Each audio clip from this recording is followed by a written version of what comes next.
90% of people quit food logging within 3 days. And honestly, I don't fucking blame them. I'm Coach Lorena from the Queer Gym, and after 20 years of helping over 10,000 queers get fit, I've discovered that everyone's teaching food logging completely ass backwards. This is food logging for people who hate food logging. And in this video, I'm breaking down my 10-step method that actually fucking works, and it's so simple, you can't fuck this up. No overwhelm, no burnout, just forever results. Let's get into it. Welcome to food logging for people who hate fucking food logging. This is why 90% of people quit in 3 days and how to be in that 10% who actually succeed. Now, the problem is that the traditional method of teaching food logging sucks ass. You get motivated, you download MyFitnessPal, you start logging everything you eat, and you feel completely overwhelmed and you quit by day 3. Sound familiar? Here's the thing though, food logging actually fucking works. But the way that it's traditionally taught, it's like trying to swim by jumping into the fucking deep end. For those of you that don't know me, my name is Coach Lorena, and I've been helping queers get fit since 2010. Here's what you're going to learn today. A 10-step method that actually fucking works, and it's so simple you can't fuck this up. Number 2, fuck overwhelm and burning out. We're going to teach you baby habits that actually compound over time in your favor. And 3, common mistakes to watch out for so that you don't fucking fall victim to them. Here's what we're not going to fucking do today. We're not going to download an app. We're not going to start logging everything all the time because this is just straight up wrong. This strategy is what leads to overwhelm and burnout within just a few days. What we are going to do is we're going to learn a 10-step method that actually fucking works. And I've never seen it taught this way. I kind of just made this shit up myself after teaching a bunch of people how to fucking food log and going through my own fitness journey and trying everything that's on the fucking planet. This is actually what I've seen the most results with. And here's the thing. This method is not going to give you fast results, straight up, but it will give you results that last forever. So what do you want? Fast results or forever results? Kind of no-brainer to me. So here's the first step. Download a food logging app. Which one? Just fucking pick one. They're all fucking same. It's just a matter of preference. Pick one and stick to it long enough to fuck around and find out how it works before you decide to move on to the next one. Don't overthink the step. They all literally just do the same shit. Some popular ones are MyFitnessPal, Chronometer, Lose It. But the best one, in my opinion, is a Queer Gym app because it's really simple. Second step, start with one meal. This is huge, okay? Start with just one meal. Don't start logging everything you put in your mouth all fucking day. Which meal? The most consistent one. Most people skip breakfast, so for this example, we're going to use lunch. Next step, step number 3. Log what you're already eating for lunch. Don't change it, and don't trip if it's fast food. Yes, even if it's a number 1 from In-N-Out, just fucking log it, okay? Log what you're already eating. I want you to just face the music and bring some awareness to what you're putting in your mouth for lunch every day. That awareness alone is going to level up your nutrition. And I want you to do this for the next 10 to 14 days before you move on to the next step, okay? Consistency is crucial here. Step 4, after 10 to 14 days, then I want you to aim for a protein goal. Don't trip about how much exact protein you should be getting. Most people watching this are going to fall within the range of 30 to 40 grams of protein. Okay? We start with protein because it keeps you the fullest the longest and it supports your fitness goals by helping you build muscle. And honestly, from all the macros, this is the most important one. I know the perfectionist in you is like, but what about all the other macros? Don't worry about that shit yet. Don't obsess about all the other macros yet. Remember, baby steps. Attempting to track your full macro profile, aka calories, protein, carbs, fat, right from the start is a perfect way to get overwhelmed fast. This leads to frustration and quitting, and that is not what the fuck we want right now. So here's 2 things that will help you get into that range of 30 to 40 grams of protein. Here's what I don't want you to do. Don't just stop eating that number 1 from In-N-Out that you're having from lunch and switch to fucking grilled chicken and broccoli. Do this instead. Keep that number 1 from In-N-Out and simply double the patty. So get a double patty instead of a single patty. Okay. The burger patty has the most protein in this example, so simply double the protein source. It's better to make a small tweak than to completely overhaul what you're eating for lunch every day. Second, if you do that and you're still not hitting your protein goal within that 30 to 40 range, then I want you to add a protein supplement to your lunch. So for example, a pre-made protein shake or a protein bar. Okay, these are really easy ways for you to increase your protein without doing the most. Step 5, by doubling your protein in the previous step, chances are that your calories got hella high. Now in this step, we're going to cut back the calories, but not from protein. Here's a couple of examples of ways that you can do this. For your number 1 from In-N-Out, cut the fries or get a smaller size. You can also switch out your drink. Instead of going for the regular sugary ass soda, go for Coke Zero. Step 6, Mix it up so you're not eating the same shit every day. Once you tweak that first lunch, I want you to find 4 different lunches that meet your calorie and your protein goal. And I want you to find 3 different variations for the weekend because, we don't eat the same during the week as we do on the weekend. Let's keep it real. We're doing this so that you can rotate through these options throughout the week and during the weekend. And this will give you enough variety and consistency. But I don't want to eat the same shit all the time. Bro, you already fucking do. You already eat the same shit all the fucking time. In my opinion, there's 2 types of people in this world. Those that acknowledge that they eat the same shit every day and those that don't. Here's what I mean. Let's be real. You always go to the same fucking restaurants. You always order the same fucking appetizer. You always get the same basic ass margarita. You always eat the same shit. It's just that they've never aligned with your actual fucking goals. And studies show that most people eat the same 13 to 15 things in rotation. Okay? The only difference between a fit and an unfit person is what those 13 to 15 items actually are. So here's an example. A fit person always eats chicken, fish, steak, yogurt, protein shakes, apples.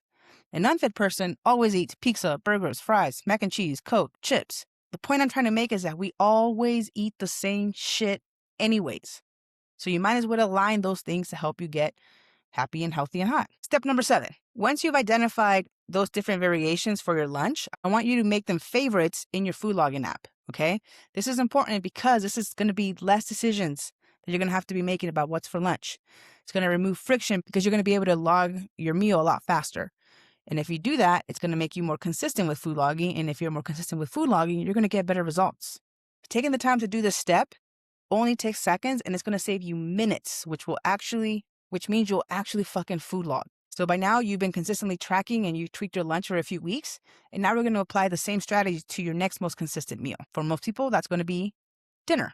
Now, step number 8, for dinner, all you're going to do is you're going to repeat the same 5 steps 3 to 7 for dinner. That means you're going to log what you're already eating for dinner. You're going to aim for 30 to 40 grams of protein.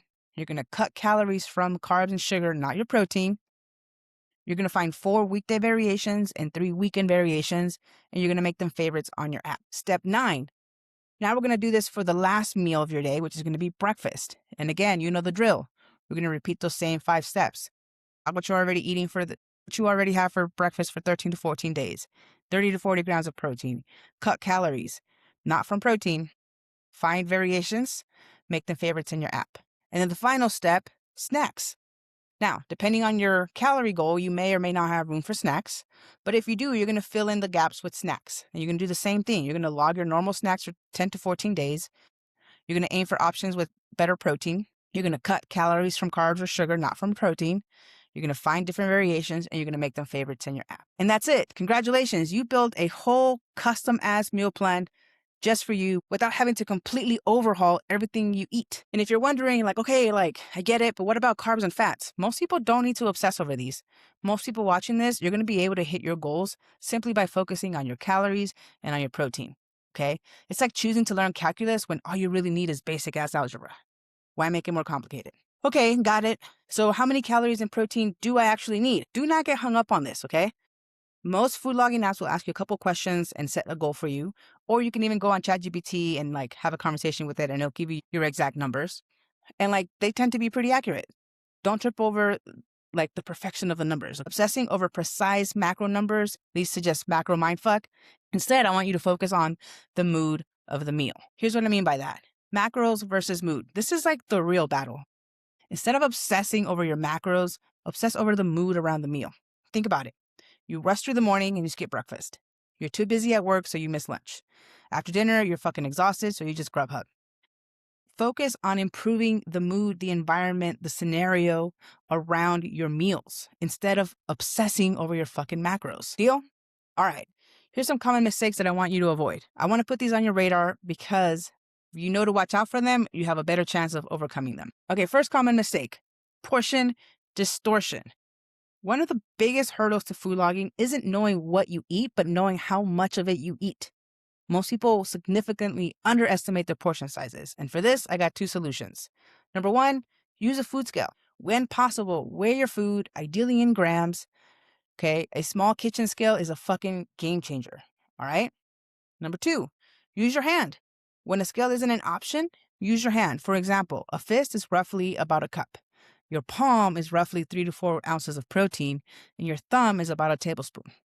When I've had people go back and kind of double check their eyeball portions, they were like, oh shit, I was way off. You want to use a food scale when you can and use your hand when you don't have access to a food scale.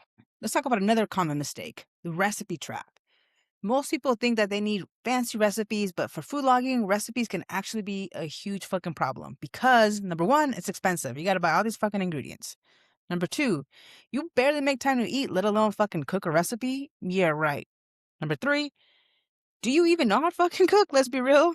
And number four, it's harder to log. Logging multi-ingredient recipes is harder, especially for beginners. So instead of a recipe, why don't you try single ingredient meals? Think along the lines of like a protein, a carb, a vegetable. Okay? So for protein, do something like a grilled chicken breast, baked fish, hard-boiled eggs, something that's just one ingredient. For carbs, cook rice, baked potato, quinoa. For veggies, steamed broccoli, asparagus, a simple salad. This approach is less expensive, less time consuming, doesn't require cooking skills, and above all, it's easier to fucking food log. The next common mistake is eating out, okay? Because it's a fucking guessing game. Eating out complicates food tracking. That's what she said. Unknowns like ingredients, portions, and cooking methods make food logging a fucking shit show. This is how to eat out smart and easy. That's what she said too. Anyways, here's how I do it. Number one, I pick a couple of my favorite restaurants. You know, we all have like our 3 to 5 go-to restaurants that we visit often. Number two, I pre-log all my usual orders in my app before I go. I tweak them so that they fit my goals. So doing things like putting the dressing on the side or doing it grilled versus fried, things like that. And after that, I save them in my food logging app. That way it's easier for me to log every time I go visit that favorite restaurant of mine. This helps me eat out with confidence.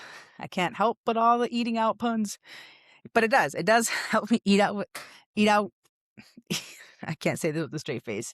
Eat at restaurants with fucking confidence, knowing exactly what I'm going to order and that it's already going to be easy for me to track. Because let's be honest, how many times have you gone to a restaurant and got too lazy to food log because it was complicated and you just didn't log it? Right? I've been there too, homie. I want to reiterate this again. It's going to take you about 6 weeks to get into the groove of that, okay? That's just an average of what I see across the board working with all my clients. And that's cool because keep in mind, you said you wanted sustainable results. This isn't a sprint. Give yourself time to build a habit properly, okay? The people who succeed are the ones who stick through it for those first 6 weeks. After that, I promise you, it gets so much easier. It becomes like second nature. So I think understanding this is also going to help you, okay? The goal is not for you to fucking food log forever. That's going to suck. I only want you to do it on 2 occasions. Number one, until you reach your goal, okay? Aim for about 1 pound a week of weight loss if that's your goal, and log consistently until you hit your goal. The second occasion is just every so often. Whenever you feel like you're starting to gain a little weight, or your clothes starts to feel a little tight, or you're feeling a big drop in energy, or just had a big life change in general. Think of it like your budget or your schedule, right? You don't track every penny forever, but you do revisit your budget from time to time when you get a new job, when you move to a new city, you have a big change in your expenses, you're trying to save for something specific. Food logging works in that same way. It's a tool that you can come back to when you need it. It's not for you to do every single day for the rest of your fucking life. Okay, whether you want to lose weight or gain weight, a good sustainable goal is about 1 pound a week. That's going to feel sustainable for you. It's not going to suck. And that's something that you can stick to long term. I know that doesn't sound like much, but that's 52 pounds a year. Slow and steady wins the fucking race. Slow down, turbo. All right, so quick recap. 10-step method. Number one, download your food logging app. They're all the same shit. Just pick one. Number two, start with one meal, the most consistent. For most people, that's going to be lunch. Number three, log what you're already eating for 10 to 14 days without changing shit. Number four, after you've done that, then you try to hit a little protein goal, usually 30 to 40 grams per meal. That's going to bump up your calories. So for step 5, you're going to cut those calories from carbs and sugar, not protein. The next 6 steps, I want you to find variations. I want you to save them as favorites in your app. I want you to repeat that shit again for dinner and repeat that same shit for breakfast and repeat that same shit again with snacks. So there you have it. You can totally do this. You can totally do this on your own. I just showed you exactly how I teach my clients how to do it. Okay? But here's the truth, and I want to be real with you. These are the real challenges, okay? When you've had a day where you're like, I had a bad day, so I just ate everything in sight. Or I've been perfect for 3 weeks, and why isn't anything fucking changing? Or my family's visiting, and I don't want to be fucking weird about food. Those are the moments that derail people, okay? It's not the macros. And that's where having a coach makes all the difference. Because I'm not just coaching you through the fucking macros. That's just easy. You could do ChatGPT for that shit. I'm coaching you through those moments where you just want to fucking self-sabotage, where you just want to say, fuck it, I'll start again on Monday. That's where the real transformation happens. And that's the type of support that coaching provides. So if you want to be one of the 10,000 queers that I've helped since 2010, hit me up. If you want me on your side and helping you get through the consistency of food logging and going through the learning curve of that, make sure you hit me up. Let's chat. We can go from there. And if you're not ready for coaching yet, that's cool too. This video tells you exactly what I would tell you if we were working one-on-one. So make sure if you found this video helpful, do me a favor, hit subscribe. I drop a new video every week about fitness, nutrition, and in general, how to become a happy, healthy homo without all the toxic gym bro bullshit. All right, queers, stay curious. Thank you for watching. I'll catch you on the next one. Peace.